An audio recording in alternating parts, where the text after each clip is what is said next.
Board of Ed meeting to order at 7 p.m. Invocation or moment of silence, Jonathan LeBlanc.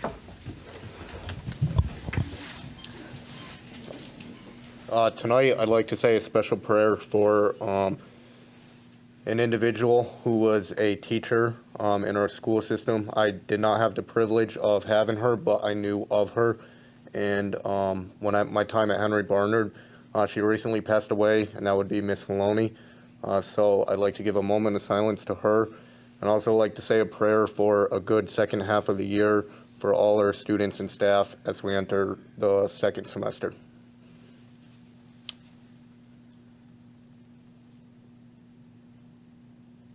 Pledge of Allegiance. I pledge allegiance to the flag of the United States of America and to the republic for which it stands, one nation, under God, indivisible, with liberty and justice for all. Fire evacuation, there's double doors behind you. You would head out the back door. There's double doors to my left, your right. You go down the stairs and out to the parking lot. Roll call, please, Kathy. Mr. LeBlanc? Here. Mrs. Pickett? Here. Mr. Ryder? Here. Mr. Ongire? Mrs. Acree? Here. Dr. Kalnin? Here. Mrs. Cushman? Here. Mr. Hamry? Madam Chair. Here. Before we start, I have a statement I'd like to read. To the parents, guardians, families, and staff of Enfield Public Schools, the Board of Education has an obligation to conduct meetings in accord with board business. These meetings help to inform the families and town residents of happenings in our school community.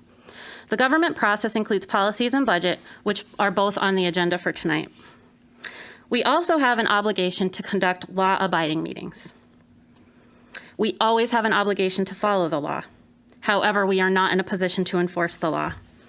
The law I am speaking of is the governor's executive order dated September 30th, 2021, whereas municipalities are authorized to institute mask mandates in indoor settings regardless of vaccination status through February 15th, 2022. We are in the midst of a public health crisis. Thus, we are following the town mask mandate, and there are audience and staff members with compromised immune symptoms sitting around right now. We are simply following the town's orders. We have a few options. One, we can move these meetings to school buildings where masks are also required. However, making it ETV accessible would be very hard. The Board of Education, the board has an obligation to conduct these meetings within the law and health and safety of its board members, staff, and audiences. As a governing body, we want to be as transparent as possible. Therefore, tonight's meeting and future meetings will be remote until further notice. Motion to adjourn? Second. Third.